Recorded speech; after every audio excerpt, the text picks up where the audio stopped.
Hi there. Welcome back to the Real Film Chronicles podcast. As always, I'm Nathan. And I'm Brian. And in this week's exciting episode, we're going to be talking about a little film called Infinity Pool. The latest film released by Brandon Cronenberg. While staying at an isolated island resort, James and Em are enjoying a perfect vacation of pristine beaches, exceptional staff, and soaking up the sun. But guided by the seductive and mysterious Gabby, they venture outside the resort grounds and find themselves in a culture filled with violence, hedonism, and untold horror. This was one heck of a ride. You know you're going to get into some trouble when you're in a Cronenberg film, father or son. Yeah. Or daughter now. I believe his daughter is coming out with a movie as well, right? Really? This is fantastic news. I had no idea. This is great news. I love it. Get all the Cronenbergs behind the camera. These movies are something else. Infinity Pool, wow, this movie was bonkers as expected. Where do we even start with this? What was your first impression of this movie after you watched it? My first impression was it was definitely Cronenbergian. Yeah. I think with Brandon Cronenberg, I've been watching his movies. I think, does he just have the 3 feature-length films currently? I believe so. We've got Possessor, released in 2020, and then Antiviral, released probably like a decade previous. I think that was 2012. And I think the rest of his movies have been short films. Yeah, so I've been watching his movies with a bit of trepidation because I think there's maybe some pressure or expectation that he's gonna, like, obviously from his father's influence on his films, right? And you can see the obvious influence of David Cronenberg on Brandon Cronenberg's films. But really, I think it became really clear watching Infinity Pool that this was a Brandon Cronenberg film. Yeah. And you could see you could see the influence of his father and his father's work. You could also see this was the voice of a unique filmmaker who had something specific to say and brought their own style to it. And I think with Infinity Pool, I finally kind of relaxed a little bit. It was weird. It's a weird way to put it, but I was always worried about, is he just like aping his father's work? Any anxieties I had in that regard are completely, what's the word I'm looking for? Misplaced, I should say. Fair enough. I always kind of had this thought that, like in his first couple movies there, especially his first movie, you just picture his father kind of standing on set, like standing side by side, kind of like helping direct him. It's just like, father and son, family taking this art and producing these movies together. But I totally agree, especially with this movie. It feels like they're still following some of the same themes and like that style. Absolutely. And like the body horror especially, but Brandon Cronenberg is stepping out into his own voice. Like his own voice comes through in this movie. This might be a good time for this quote, which I just ripped from Wikipedia. It's a quote from Jeanette Katsoulis from the New York Times. Okay. In her review of this movie, it says, while the elder Cronenberg might be fixated on the disintegration of our bodies, his son is more concerned with the destruction of our souls. And that seemed especially relevant. Yeah. Especially relevant with Infinity Pool, yeah. That Infinity makes Pool sense.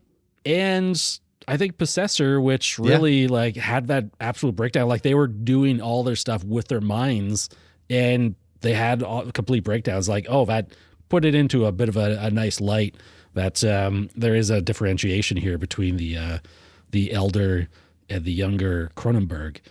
But Infinity Pool, man, this movie is full of insanity. I managed to catch this in theater. I think it was only in our theaters for like a week or two.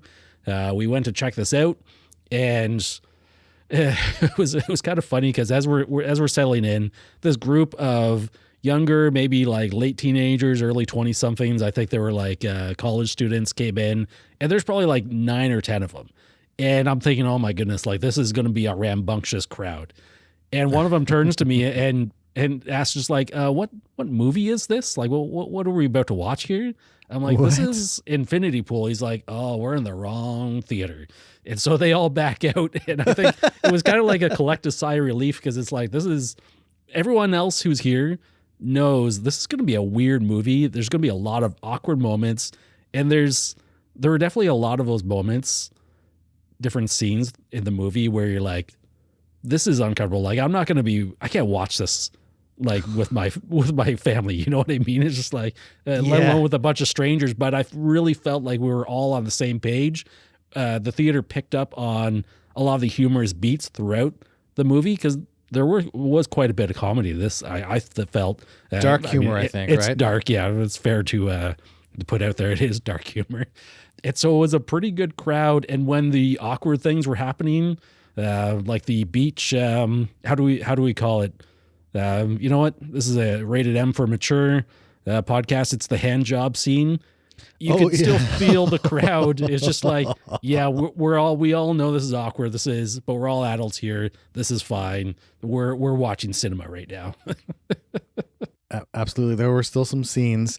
And I know there's been dialogue around like David Cronenberg's recent movie, Crimes of the Future, which we discussed on another recent episode. And this one too, when I was reading reviews and things online and people were saying, oh, it's not as shocking as I thought it would be. Yeah. I don't know whether people are genuinely that desensitized or whether it's some of that like false bravado where it's like, oh, that didn't shock me. Like, oh, that was just like run of the mill, disemboweling, or, those just, I've seen men beat each other and crush each other's skulls. Like, no big deal, bro. Like, I don't know whether it's... This is child's play. Yeah, because like some of the scenes I was watching, I was genuinely taken aback or shocked, especially at another scene. I guess spoilers. Full spoilers ahead, yes. There's a big orgy scene later on. Yeah. And it starts off very, I think phantasmagoric is the word for this. And it starts off as like, okay, it's kind of a little bit psychedelic because he's on this kind of local hallucinogenic aphrodisiac kind of drug. And it's like, okay, it's psychedelic and the orgy's happening, but then things get really, the imagery slowly starts to get more perverse and distorted, and the bodies start literally merging together, and you have people's faces all distorted and people tearing faces off and nipples getting long, things coming out of nipples. Oh, that was weird. That was a weird one where like I was scrunching up my face, where it's just like there's still that kind of stuff. And like you and I talked about this as well, both on and off the podcast, about being desensitized to that on-screen violence. To a degree we are, but we're still like, I still get uncomfortable watching some of the work from Cronenberg Sr. and Jr. And I think it has to do with not necessarily how graphic things are on screen, but the context of those things. Because if you just show a bunch of people getting chopped up, I don't know, it doesn't bother me. But for some reason, like that distortion of the human body in weird, kind of uncanny ways, and I feel really, really unsettled. Or maybe it's the mixing of, because you're watching that, and there's a very titillating scenes in this movie of naked writhing bodies or naked dancing bodies, but then all of a sudden they get like distorted and they're mutilated or they're mixed up, and maybe it's that uncanny valley. Maybe it's the context for me, like psychologically and cognitively as I'm watching this. Like, this is really, really unsettling in a fundamental way that's very different than like a visceral watching somebody getting chopped up or disemboweled or something. And maybe that's the difference, is the context as opposed to literally how much blood is shown on screen. Although this was quite bloody as well in certain parts, more bloody than any, like David Cronenberg's work is certainly grotesque and violent, like in the horror genre. Yeah. But I don't remember any of his movies having that much like fake blood on set. I think you're absolutely right. And it's like the context plays so much into it, because I'm thinking of horror movies, like a lot of slasher films, ultra violent. Yeah. We watch them. There's gallons of blood being shot out. Like, they are a different type of reality, because when people, they're not going to explode like this. Even Cronenberg, the famous head explosion in Scanners, it's like, it's fantasy at that point. But here, there's probably the most violent scene near the end where Skarsgård is killing, quote unquote, the dog by smashing his head in. It's very effective. It's really disturbing. And it's like, I don't even want to say it, but like it's an appropriate amount of blood. Like the camera lingers on his hand, and like every time he goes in for a punch, there's just a little bit more, but it's very like goopy, like viscous, like dark blood that's covered his hand. And you're like, oh, like we're not seeing tons of blood spatter. Like if this was a crazy action movie or slasher movie, you would see sprays of blood coming up from the bottom of the screen. But like this is just something else. Like, yeah, there's pretty much every bodily fluid you can think of is in this movie. Yeah. From blood to breast milk and even human ejaculate, which they show on screen. Everything in between. There's probably some tears and sweat in there as well. Oh, yeah. Anything that can come out of the human body comes out of the human body in this movie. Yeah. I guess that's like the next level of like, well, what can we do here? Was like, well, we got to show like ejaculation in movies. And it's like, this is not the first time in the past few years we've seen that. The Green Knight had a scene like this as well. Yes, that's right. And it's just like, here we have this again, and we're going to see this more and more. And I think maybe it's a good opportunity to just mention that there was or is an NC-17 cut of this film that was shown at film festivals recently. And the one we got in theaters and even video on demand right now is the pared back R-rated version. And I think those two scenes we mentioned are the biggest benefactors of the NC-17 cut, where we see more in it. We see more of the violence, and we see more of the forbidden hand job at the beach, without going into too much detail there. And I'm sure there's lots of more little touches, especially that I was gonna say that dreamy orgy scene, but it's so dreamy. What's a better term? Hallucinogenic. I use terms like psychedelic, yeah, hallucinatory, phantasmagoric, and you're like, oh, it's dreamy. Yeah, they're so. That Alexander Skarsgård is so dreamy. Listen, some people's dreams are, yeah. Amazing. But I want to say that immediately reminded me of David Fincher's sex scene in Fight Club. And I remember a commentary of how... okay. Right? Because it's like, oh, Fincher is never going to just direct like a regular sex scene like you're going to see in a drama or some thriller or whatever. It's going to be weird. And that one was weird. The camera motions, it's just like... those aren't necessarily real people we're seeing, and this was kind of the same way. It starts out, and of course they're on this psychedelic drug of some sort, and it gets crazier and crazier, and it's just like what you're seeing on here is not reality, but it is bonkers. And it cuts so fast too. I'm just like, Cronenberg and his editor must be having a field day splicing this whole thing together. And I imagine the MPAA or the ratings boards going in and be like, we got to cut out maybe about 15 seconds of this 2-minute long orgy scene to bring it down to like a hard R rating. It was just crazy. It's one of those scenes that definitely comes down, like they're going through frame by frame to seeing exactly how much they can get away with. Which also reminds me of another movie, Event Horizon, where they sort of flash over to the hell dimension, and it's just a bunch of like gnarly torture and like really gross things happening. Very kind of Hellraiser-esque kind of imagery.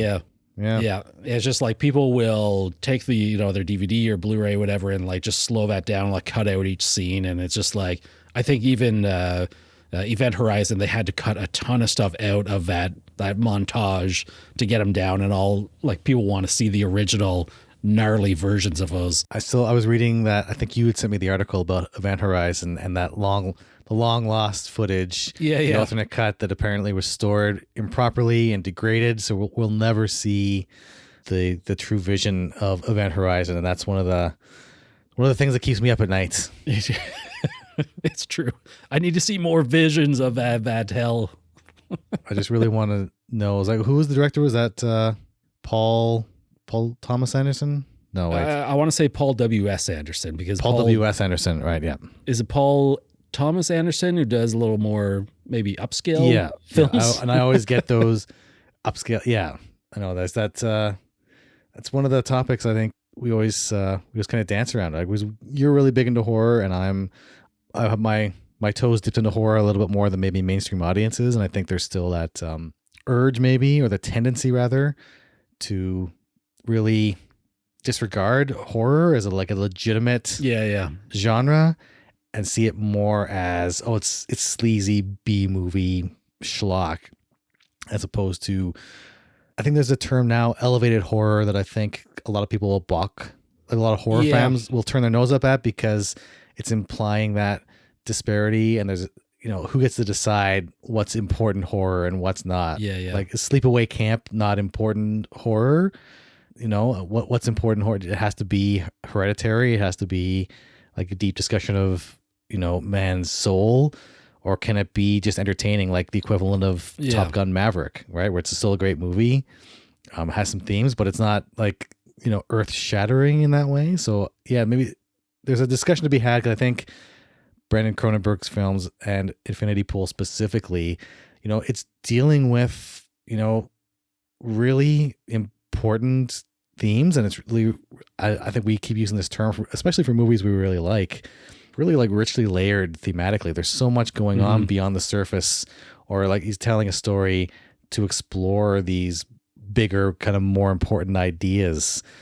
And I think it's really breaking down, like he and David Cronenberg really breaking down that border between elevated horror and non-elevated horror, and also, horror and the horror as other genres. Because like you can explore these ideas either in a horror or a musical or a drama or comedy, and you have different takes on them, but they're not, higher or lower art per se, just because they're in a certain genre. Yeah, it's almost like bad movies, low budget movies, and it almost goes hand in hand with, like, say, the 80s, 90s horror movies. They can still have lots of themes present, right? Like the talent, the writers behind it, they're still layering all the stuff into it. It's almost like an industry thing, what we're willing to support. And I immediately think of, Friday the 13th movies, and we get, a dozen of them. Yeah. And they still have their themes and stuff. They're just presented in a haphazard way that they're kind of like B films. And now this elevated horror is just like a way to kind of like differentiate, because it has, I guess so. Horror might have that stigma as well, like coming from the 80s and 90s, and probably less so now with the new generation, kids born 2000, in the year 2000 and early and later, would have a totally different take on it. It's just like those movies are ancient history to them, and now they've been exposed to so much quote unquote elevated horror that their horror genres are going to be like, they may not even need to refer to it as elevated horror. These are exactly not necessarily the big budget, because something like Blumhouse has shown that you can throw $8 million at a movie and it's going to make $60-70 million and it's going to look good. These are just like really well produced, richly themed and layered horror movies that, some of these things have been explored in other horror movies over the past 50-60 years, but here we are with like a new generation presenting us a lot of really interesting things on screen. And I think maybe some of the special visual effects can kind of push that along. And we have different filmmaking techniques to really like bring together a tight ship of a film. And maybe that's where a lot of it's coming from. We got to talk about some of the themes here. Like for me, the big theme that I walk away with this is basically just that eat the rich thing, right? I assume this is like the big theme, and I don't know if you want to talk more in detail about it. I assume you also picked this up as well. This movie is following a recent trend, not just in horror movies, but a lot of thrillers that, I think, I don't want to say like Parasite got it started, but it was the biggest film, of the past few years to get the Academy Award. And it's like, it's Eat the Rich as well.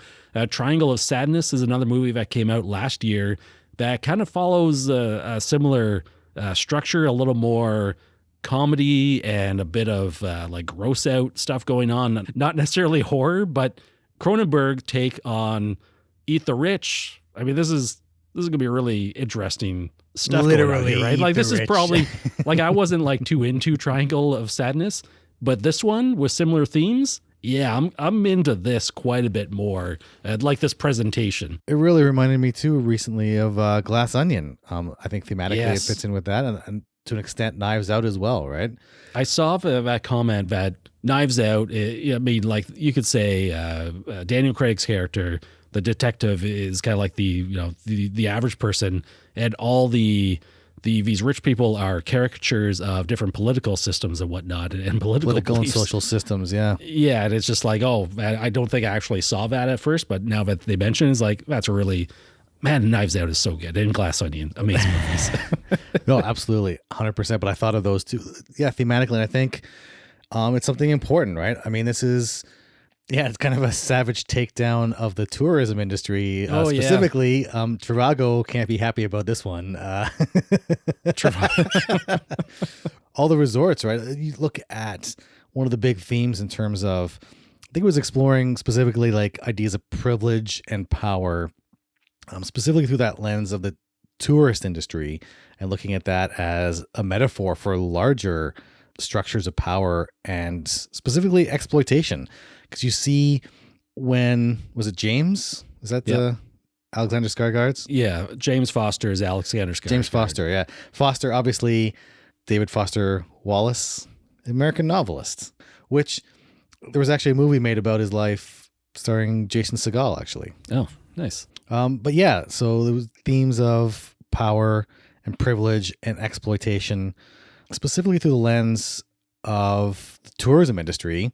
And specifically there was a group of people who pull in James Foster, who's the main character played by Alexander Skarsgård.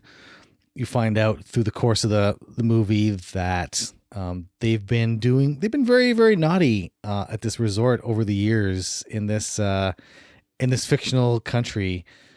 Yeah. So essentially what happens in this country is like, was it La Toqua? Now, I'm going to say it's Litoka. Litoka.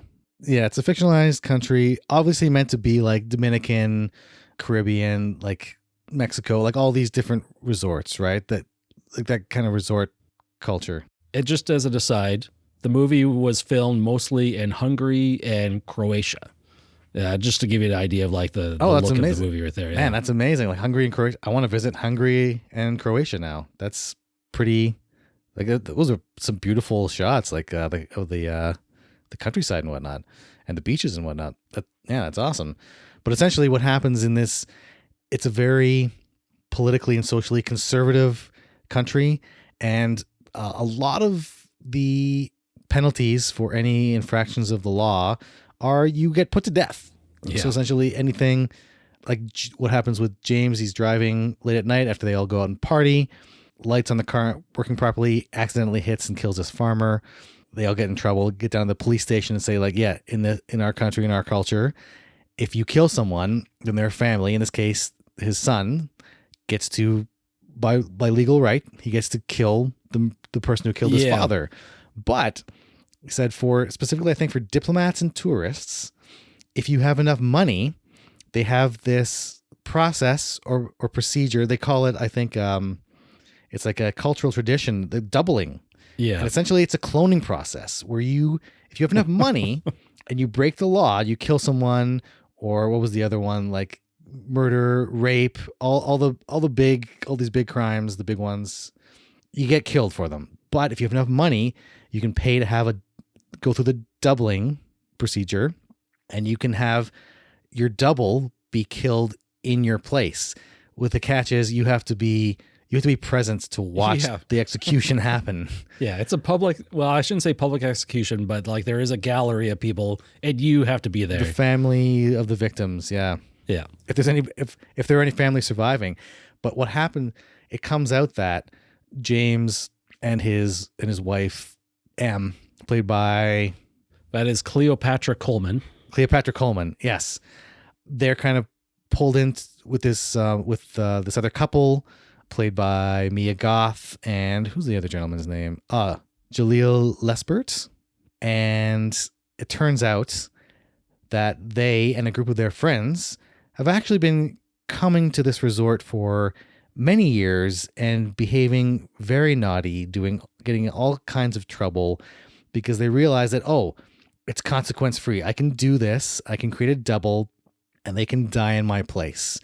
And I don't think you have to dig very far, first of all, for that surface level commentary of specifically people from the West going to the backyards of these local people where they have these giant ostentatious luxury resorts built up.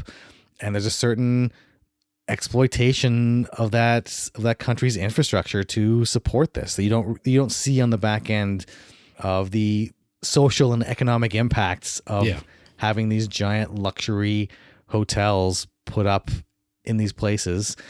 Cultural appropriation is a theme in here as well. But essentially, tourists can go over there, do whatever they want, consequence free if they have the money, and then go back home as if nothing happened.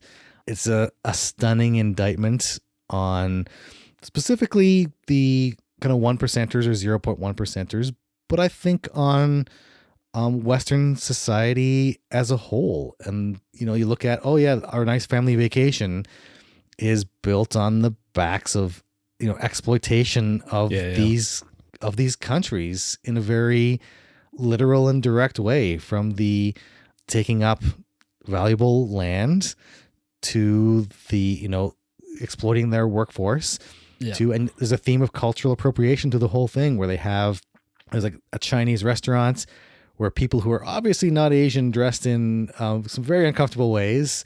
I think there's a Bollywood dance scene, which is obviously it's like it's the resort staff putting on a Bollywood dancing like presentation. There's one scene in the background with like these people in exaggerated costumes of like Hasidic Jews that really, really drives the point home. And the thing is, all these rich people, they don't actually care that these are caricatures or cultural appropriations. They're just there looking to have a good time, and they don't care at whose expense that they have that good time at, right? And it's the other side of it too, I think, because it is definitely about exploitation. And it's such a good point where these resorts take up like the best land, the best beachfront property. And a lot of the times locals are not allowed into this area anymore to go explore their own country, right? And here, the country is also complicit. In this case, it's like the police force kind of specifically, I think, and like the government, I should say, right? The government in coordination with the tourism industry, because they even say this is kind of like held up by the tourism industry, is that it becomes a selling point. Come to our country. We have the technology to double people. And if you have enough money, but they don't fully tell people because James and his wife come here, they don't know about this. Guests are limited to being on the resort only. They're not allowed to leave. But of course, these people are going to leave, do bad things, get in trouble with the law. And then they can go through their doubling process. And then it becomes like the destination place to come every year for these one percenters is to come and just cause havoc. And it's so brutal because they just go out, they murder people, right? These people, these locals are not going to be able to just go double themselves. They're gone. And it's not made explicit, but I don't know if the same courtesy is extended to their own people. I don't think so, no. Right? They specifically mentioned to diplomats and tourists. So like there's this sense that because it's a poorer country and they need money, that they're being, in a sense, kind of forced into a position where they're literally having to sacrifice their own people because people are getting murdered and, you know, beaten up and worse in order to get more money for the doubles to be killed in their place, to be killed like the surrogate sacrifice. So it gets really, really dark when you start to think about the implications for the general people versus the government. And like, again, going back to the real world implications of what impacts we're having on their economy. What will they let those developers and tourists get away with that they wouldn't let their own people get away with in order to bring in that extra money, right? Yeah. So exploiting people based on, we have money or we have power that you need, and people's lives are literally what the cost of that money is. And it's kind of sick and twisted, but it's even more sick and twisted when you think about the real life parallels and the real life implications of that. One of the most damning scenes I found was James discovers about this process. He's pulled into this group. I think there's 6 or 7 of them. And he's been doubled like that morning. He witnessed his own execution. Later that night, he's out with his group, and they're like, let's go cause some trouble. They go off site. They break into this thing. They hold people at gunpoint. They end up just getting into a gunfight, murdering people. And the next scene is the whole group of them at the police station now. Yeah. And the detective from earlier comes in, and he's just like, you know what? Like, we can appreciate you guys coming in here, taking advantage of our country in this way, but it's like, we do have our limits. And we have to make an example of this one. This one, you've gone too far. And the whole group of them is brought into like I want to call it the execution. Amazing scene. Like hallway, the pit of execution. The hall of execution. And our characters would be like, oh my God, like they're actually going to kill us here. We didn't go through the doubling process or something, right? Like they sort of skip that scene. And Skarsgård is James, one of the first characters to have his throat slit. And at that exact moment, the audience starts applauding, and it turns around and all of our characters here, the 6 or 7, are watching like a group execution. Yeah. And you realize, yeah, they all signed up for this. And the police department are in on the theatrics. Like they didn't have to go to all this length and trouble to like satisfy them. There's just like, no, they're doing this on their own. And there's nobody here, no family member to go, take the deal out of the punishment. It's just random police that are just here to kill them. It was a pretty brutal. It's just like, it drives that point home pretty hard that it's like, this is what these places are doing. Like if they're willing to prop up their tourism industry at the expense of their own people and just let these rich folks essentially just do whatever they want, anywhere they want in the world. Yeah, I think it ties into, there's this idea, there's a maxim that, power corrupts, and absolute power corrupts absolutely. There's also another phrase I've heard, something along the lines of power doesn't change your character, it reveals your character. And I think both are true to some extent. I wouldn't agree with either of those completely, but I think if you look at specifically, there's been news stories over the years and very recently where celebrities and people with money getting into all kinds of trouble doing things that you and I would think like, why would you even consider doing something like that? And I think there's this idea that if you imagine you had zero consequences, right? Mm-hmm. You had zero consequences and you had enough money where effectively it was effectively infinite, right? You could do anything. You could fulfill your wildest fantasies tomorrow. You could choose to be whoever you wanted to be. What would that person be that you chose to be, right? If you took down all those barriers and you see, not to sympathize with ultra rich people, but maybe to empathize, where like having that level of privilege and that level of power completely warps your worldview. Imagine you could fill every fantasy you had, sexual and otherwise, you could fulfill tomorrow. There's something to be said for the challenge of achieving those things, right? Of working hard to kind of meet those goals. Imagine you could just tomorrow magically have all your goals met. I think there's something to be said about like that level of maybe boredom or ennui, where you feel like, oh, I have to keep chasing that high. And in order to chase that high, I need to take another step towards maybe something that's considered taboo or depraved to get that thrill again or that high. Maybe you take another small step and another small step. And all of a sudden you find yourself, for example, on Jeffrey Epstein's island or something, right? Not to excuse that type of behavior again, not to sympathize with people who do these terrible things or who make these bizarre choices, but to maybe empathize and maybe understand like there's a curse, maybe the curse of that kind of privilege, right? Of not understanding, of not having those consequences. People always think of it as like, oh, I would love to have $1 billion and be able to do whatever I wanted.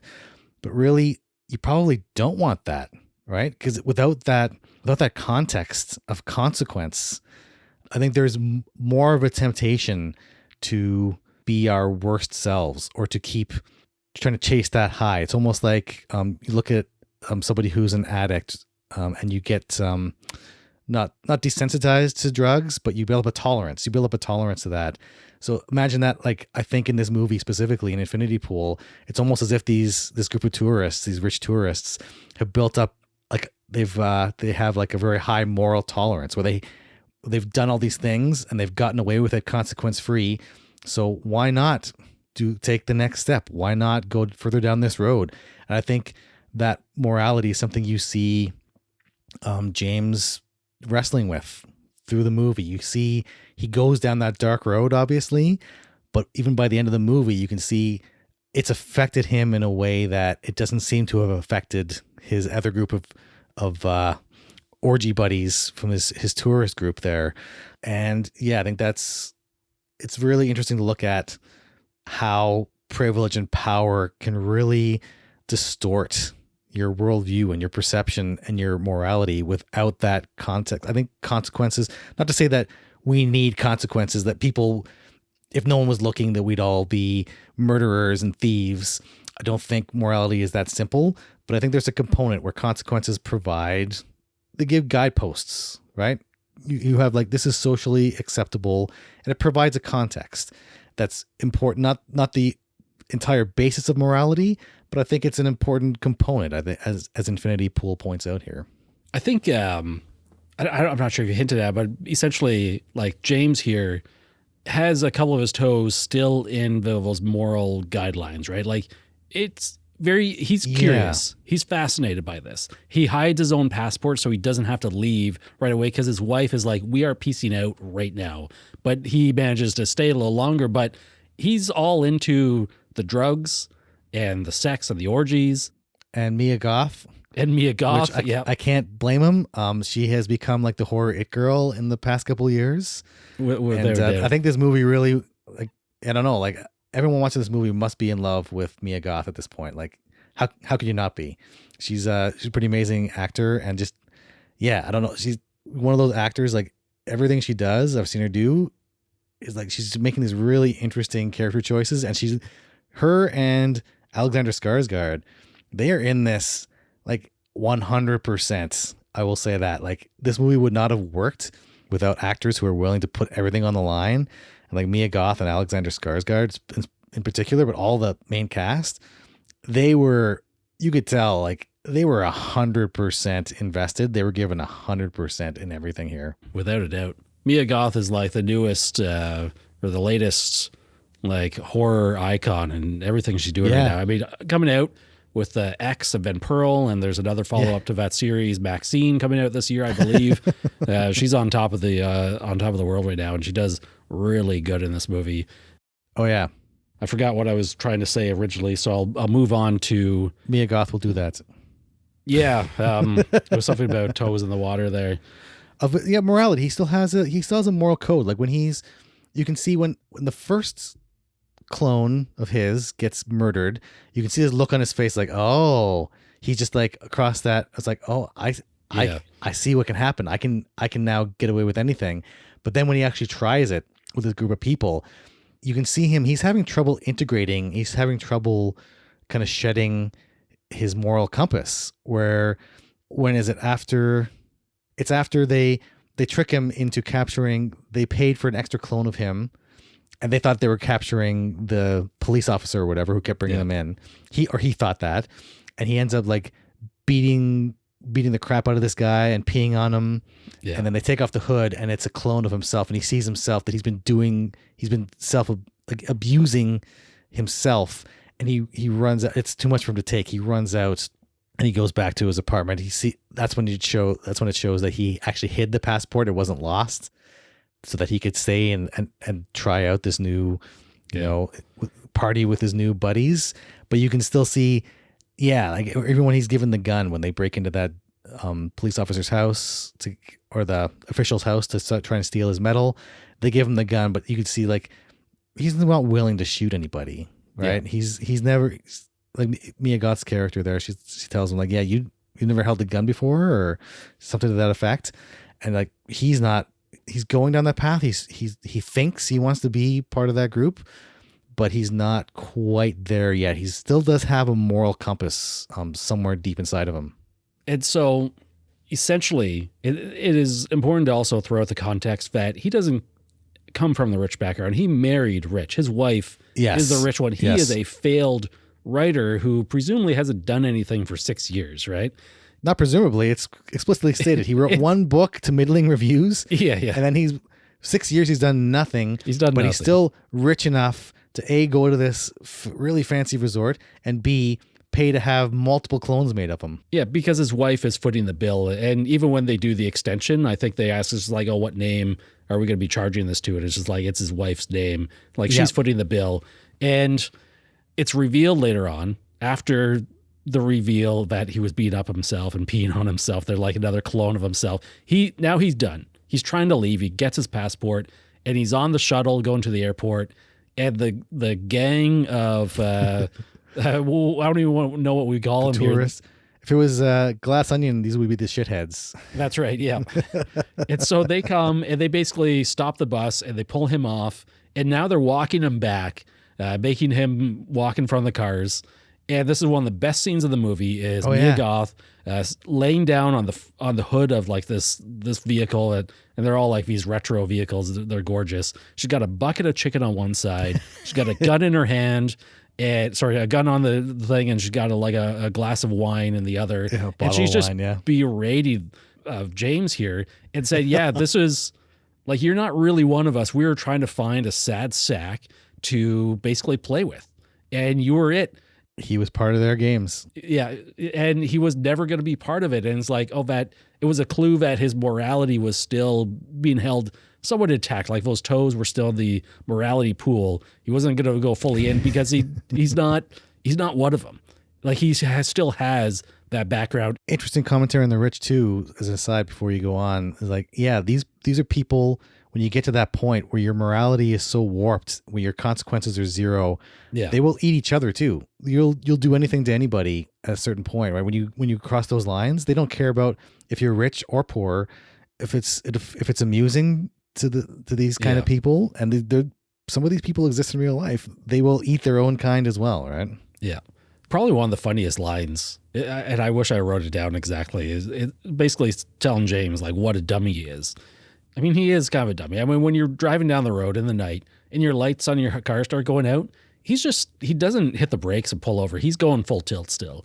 Yeah, I wonder if that's like an American thing. Because like my first instinct, like lights go, I've had that happen before where like light goes out or something on the car. Like first thing, like my foot's going on the brake. Like I'm slowing right down. Yeah, right? yeah. And so I think it's this point of she's saying, you're a dummy. And the group of them were trying to figure a way to get this guy into trouble so that they could pull him into their games. But he did it by accident you're anyway. such a dummy that he went and got himself into trouble. Just straight up killing a guy. It's just like, yeah, you were being doubled and your wife paid, like fantastic. Like it was almost too easy of a game to bring him into. It was just, it was hilarious. And I love it. Like Mia Goth was like, I didn't even read your stupid book. yeah. But they were also all lies. It's just like, I mean, he's vain too, because it's like, somebody out there recognizes his book and likes it. Probably literally the only one who has ever come up to him and said, yeah, I like your book. Because like I said, critically, it was just awful. That's how Mia Goth's character Gabby pulls him in, is by, she's like, oh, I recognize you a couple days ago. I was like, you're this author who wrote this book, right? And she's playing to his vanity. I think Al Pacino's, devil character from... The Devil's Advocate. Yeah. I think Al Pacino's devil character from The Devil's Advocate would be very, very satisfied with this character because vanity was his favorite sin. Yeah. And she plays him like a fool. She flirts with him, but it's really, I think, her professing love of his book that really, really, hooks him in and really turns him on. That's what gets his motor running, to use a euphemism. And I like the fact that they don't try and ring in his wife. They don't try and bring his wife into the games. They have like no interest in her at all. Like she is one of their fellow rich people and maybe she's off limits or something, but he is the mark. Like it's like these other movies and stories where you see, it's just like, you got to scan the crowd and figure out who can we manipulate the most here. You're like, this guy is it. I think just they recognize with M, it would be, she had a stronger moral base. So she wouldn't be able to be pulled in, right? After the first execution, she's distraught like this, and she doesn't want to watch it, but you have to watch it. It's part of the deal. And back at the resort, the hotel, I can't remember the exact words, but it's kind of vague at first. She's like, oh my God, like it's really disgusting. And he's just like, it's just like, no, you're disgusting. It's like, she's not disgusted with the process right now. She's disgusted with him and that he was watching it almost with like that fascination and kind of glee, like he was into it. And she saw that in him. Some great acting. Yeah. She saw that in him. And it was just like, where he does that look on his face. Yeah. Yeah. It was just, she was out. She was completely out. Fast forwarding to that, like after the movie, like, is she still with James? Like, has she basically just left this guy entirely now? Or is she still going to support this guy when he eventually comes home? There was a conversation James had with Gabby when she was continuing her seduction of him, like on the beach there when he was sitting wearing that really grotesque mask. I got to hand it to the props department. That was very, very Cronenbergian mask. Just sitting there with the mask and the cigars. Yeah, are you going to get one of those masks for your kids for Halloween? Yeah, I'm going to get the full set wherever they are. That's amazing. I'm just going to wear it everywhere now. And she specifically, he says something along the lines of, "Oh, she left me," implying that she left him not just there, but that their relationship was in dire straits.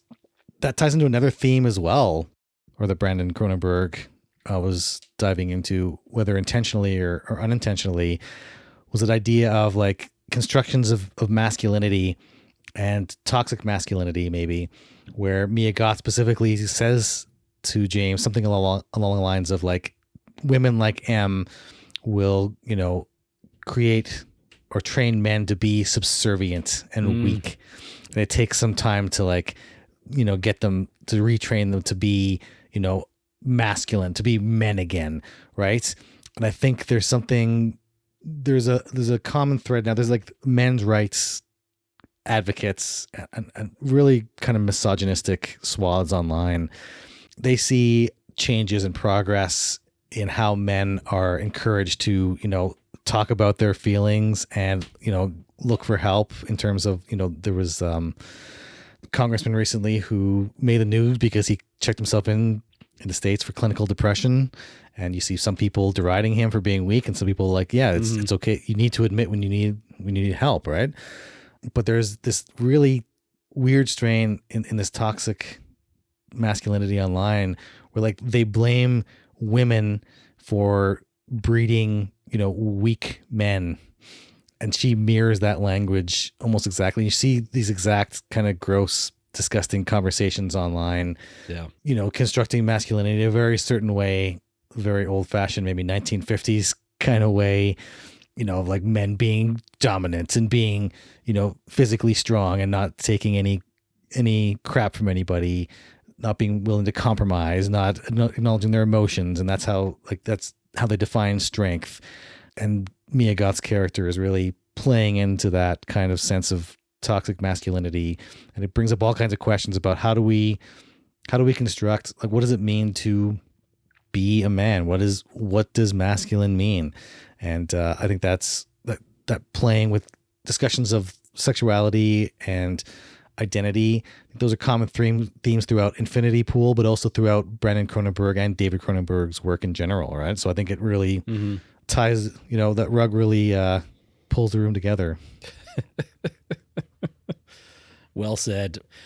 And we haven't really talked about it. We mentioned at the beginning the dog. I mean, here you have her molding the dog, James, like a clone of James, in a very short amount of time into a completely subservient, man on leash, calling him the dog, doing as she commands. Animalistic, naked, crawling on all fours, accepting. Yeah, she got the bowl of the.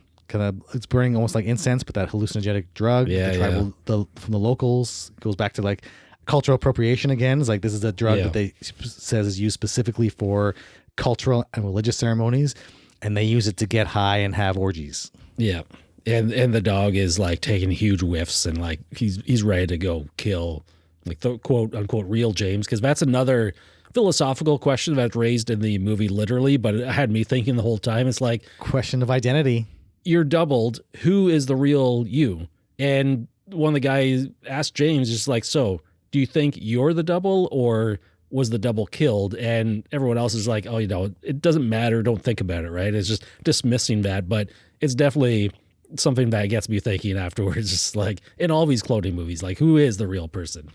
Regardless of who it is, it's like he's looking at himself as this animalistic dog on all fours. And it's just like, wow, I could be broken down in like 48 hours into this person, right? Like that has to be pretty demoralizing, pretty demeaning when you sit back and think about it. It's just like at what point do you start fighting for it, right? And he definitely fights the dog, and it's pretty grotesque there. He fights the dog, yeah, and he went. That's the scene we were talking about where he literally, it's implied like he's beaten this guy to a bloody pulp. Like his face is like his skull's getting caved in. Like you see Yeah. like flashes of like the eye kind of just like it's out of its sockets, and the blood and the gore. You see the flesh being ripped away from the skull and everything. Like he beats himself to death. I was gonna say, before I get into one of the questions about the finality of the movie, I just want to point out how funny this one element is that he is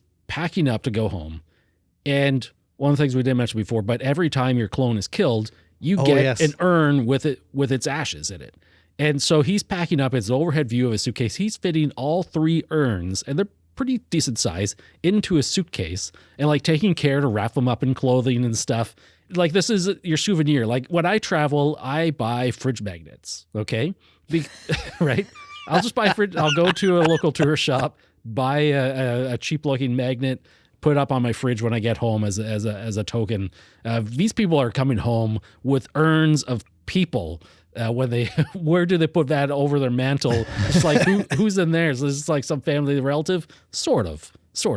Yeah. Well, I think again, it ties into that theme of cultural appropriation. Here's this doubling ceremony, which obviously has huge cultural and religious significance to the local people. And to these guys and girls, it's just another souvenir they can take home. You know, like we murdered a bunch of people and then we cloned ourselves, and those clones were murdered in our place, and we get to take home the ashes as a souvenir. Whereas like it's implied that this is part of, you know, the doubling ceremony is deeply rooted in the indigenous people's culture. So again, that idea of cultural appropriation, or that's kind of exploitation and privilege of taking the other person's culture and turning it into just another souvenir you hang on your fridge, in your case. Yeah, you Western devil. So the finale of the movie is they're all going back in the shuttle, and all the rich people, the group of deviants, yes, that's a good word for them. Deviants, yes. Yeah, these deviants are just talking about their regular lives. They have to go back to work, all the projects they're working on, etc. And they're at the airport now. He looks around. There's all the other non-deviants. They're just going to go back home. Everyone's going home, and he stays. He goes back to the resort. It is now rainy season. He's sitting on a beach chair in the pouring rain. What happened here? What does all that mean? I want to hear your take on the final scenes of this movie. First of all, I thought it was really powerful and really drove the point home.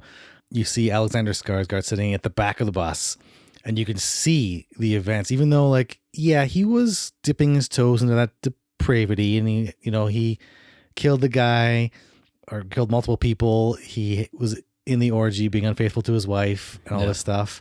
You can see it's like, but it's still weighing on him to some degree. Something in him has changed, something that he can't just shed. But you see all his group of rich tourists there, and they're just talking about all the kind of stuff that you and I would talk about when getting near the end of a vacation. Like, oh, what are we going to do when we get back home? Oh, we're going to do our laundry, and we're going to get ready for work next week. And they're talking about as if like they're so desensitized.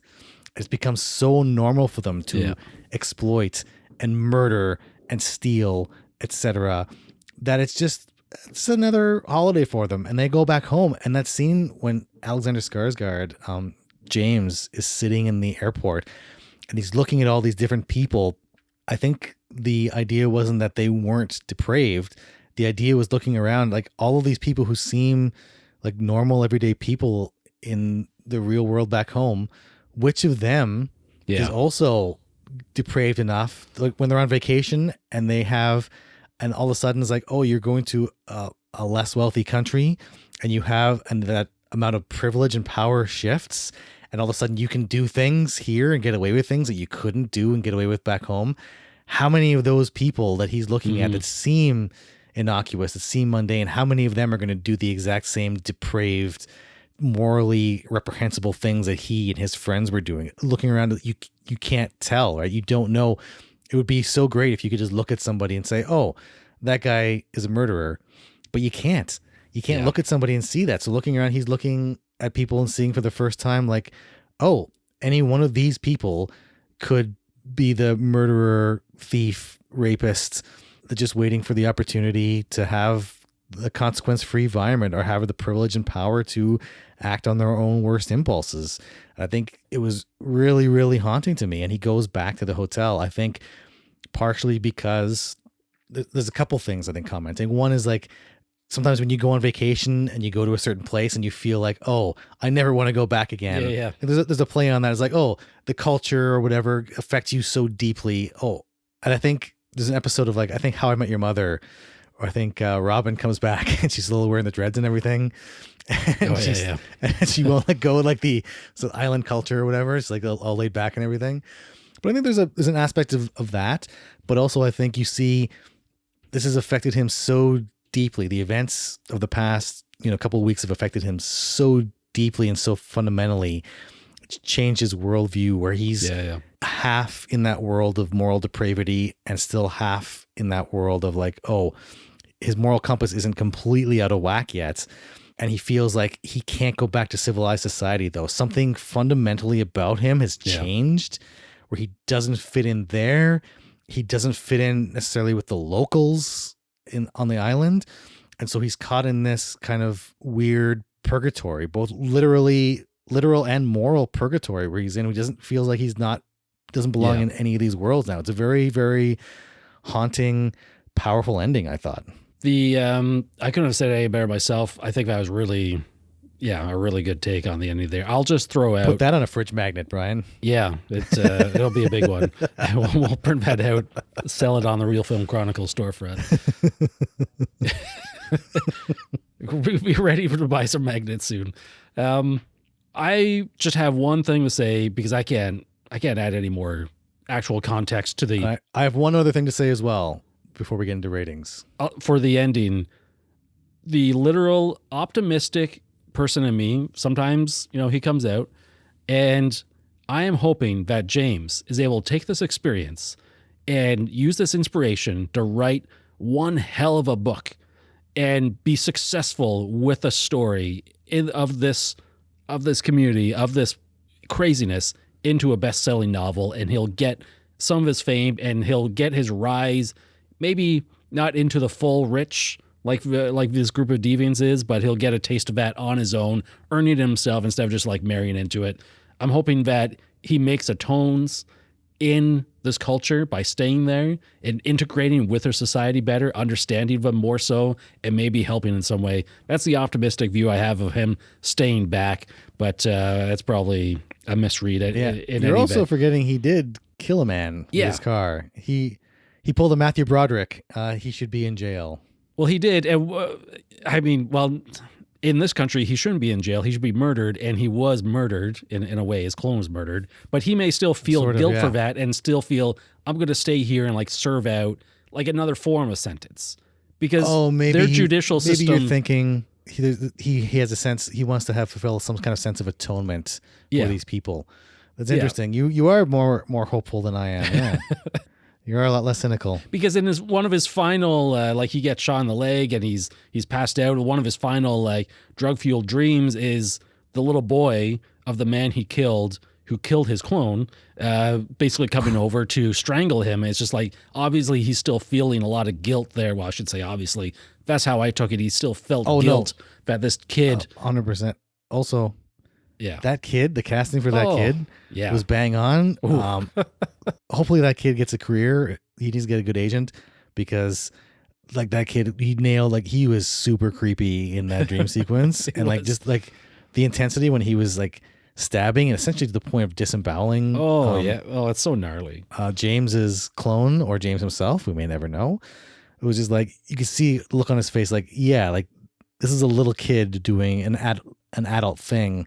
And you could see, it's like he wants to get revenge for his father, but you could see this is the kind of thing that stays with a man forever. That's going to mess him up for, Oh, yeah, 100%. So I guess we should get into our ratings, unless you have one more thing. One other thing I wanted to touch base on in terms of themes, one of the big ones too was this idea of self-hatred, right? Mm-hmm. You have to have some kind of really fundamental sense of self-loathing to watch yourself be brutally executed.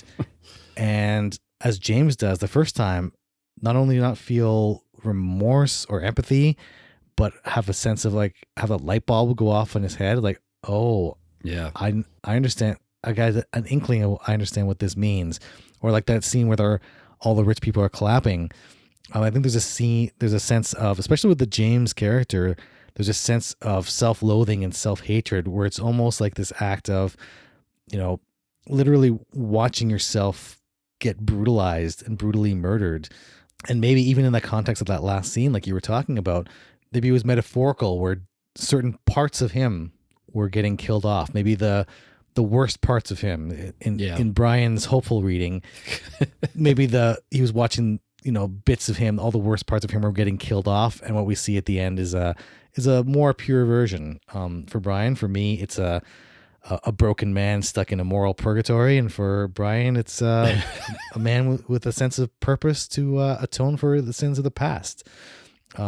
Either way, like it's the great thing about this movie is you can read it in a number of different ways, and they're all equally valid based on the reading. It comes with your interpretation. I think that's a mark of a great movie where you can, especially something like this where you're dealing with, incredibly powerful ideas and themes and exploring them in a way that allows people to, have a conversation where it feels like the start of a conversation as opposed to somebody trying to end a conversation or like saying, this is the one right answer.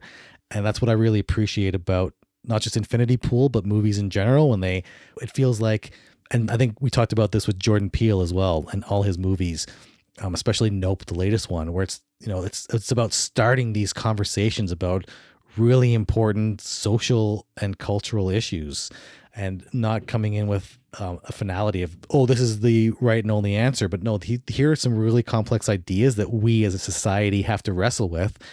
Let's use this as a starting point to talk about those. And I thought that was a really excellent part of Infinity Pool as well. Without a doubt. One of James' first lines in the movie is, "Where are we?" As they're sitting there like eating lunch at the resort. And I think at the end of the film, he may have figured out where they are. With that, let's get into some ratings. And as always, I mean, we're letterbox addicts. Your ratings, Brian. I mean, we don't have to do ratings. Maybe you can't quantify everything, Brian. It's just a feeling. This is just, no, I mean, it's a valid thing. Like our podcast has evolved over time, and it's like, we tried to have little structures here and there. And we have evolved past the need for ratings. Right. I mean, we used to ask each other, like, are we going to buy this movie, et cetera? That doesn't really happen anymore. But ratings, the answer is usually yes, right? We will literally buy everything. It's not that interesting of an answer.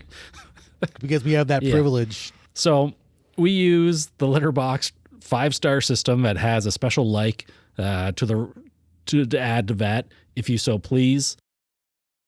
I gave the movie on first viewing 3.5 stars. And then on second viewing, because I didn't have to watch it again, but I wanted to watch it again. The things you make me do for this podcast, yeah. Literally like a week and a half apart, I'm watching it again, and I'm like, well, that's an easy 4-star. I mean, maybe next viewing goes up to 4.5. I was surprised at how like easily the movie went by. You know what I mean? Like the movie is just about 2 hours long, like an hour 55 or something. And you're thinking, okay, there's a few scenes I remember very distinctly. It might take a while to get there, but no. This movie, like you're eating up every scene. Like I had no urge to look at my phone or anything on second viewing. I'm fully attuned to this film, and I'm loving the performances here. I'm loving, the atmosphere of the film. It all pulls me in. I thought it was just really good all around. Where are you landing on Infinity Pool? I think currently, initial viewing, I ranked it like a 4 out of 5, thinking that might get bumped up to maybe 4.5, or maybe with that heart. That is to say, like, I really, really love this movie. I've been a fan of, I think, Antiviral, I think I gave 3.5, 4 stars. I think Possessor, which I still, absolutely love Possessor. I think that was like 4.5. And I think this is going to wind up at least 4.5 as well. I think, despite a lot of talk these days about nepotism in the entertainment industry, I don't know what to say. Brandon Cronenberg's work has been impeccable so far. It's been really, really good. I've been really impressed, and I can't wait to see what he does next. But yeah, Infinity Pool I thought it was bang on, and an early contender for me for top 10 of 2023. I saw an interesting take on the nepo baby argument of Brandon Cronenberg in one of his reviews, that it was essentially saying David Cronenberg always struggles to find funding for his movies, and a lot of it he took advantage, especially like the 70s and 80s, of the Canadian like arts fund of money and whatnot to get funded for his movies, and it was a struggle, and I think he still struggles to find financing for this. It's like, absolutely, Brandon Cronenberg is probably going through the same stuff. He might get a little bit of credit for the Cronenberg name, but I mean, he's not like producing a ton of content. He did Antiviral 10 years ago, and these are by no means like huge budget movies or anything. I think, especially with Possessor, has like really pushed him out there to get somebody like Alexander Skarsgård as your leading man. I mean, this guy probably has an interest in some interesting movies. Yeah, 100%. I don't want to let Brandon Cronenberg off the hook completely in terms of nepotism talk, because I think that's an important conversation to have. Not just in the entertainment industry, but in a lot of industries, we see nepotism take over. So I don't want to let him off the hook entirely. But on the other hand, his movies have been awesome so far. So yeah, like he's putting out the content, he's doing the work, and he's building his own brand. You see influences from his father, David Cronenberg. But I think you and I talked about earlier in the podcast, Infinity Pool really felt like, yeah, he's playing in the same thematic space as his father, but you feel like, oh, this is a filmmaker with his own distinct vision and kind of feel and his own passion, and that really comes through in Infinity Pool, I think. And that's a wrap on another episode. As always, we appreciate you hanging out with us today and taking the time to listen to our podcast. We have a lot of fun putting these together and hope that you get some enjoyment out of them as well. You can find us online over at realfilmchronicles.com, where we have not just a repository of podcast episodes, but many of our written reviews as well. If you're up to it, you can follow us on Twitter, Facebook, or Instagram as well. All the links should be within the show notes here. So until next time, take care of yourself and others, and be sure to enjoy your film journey.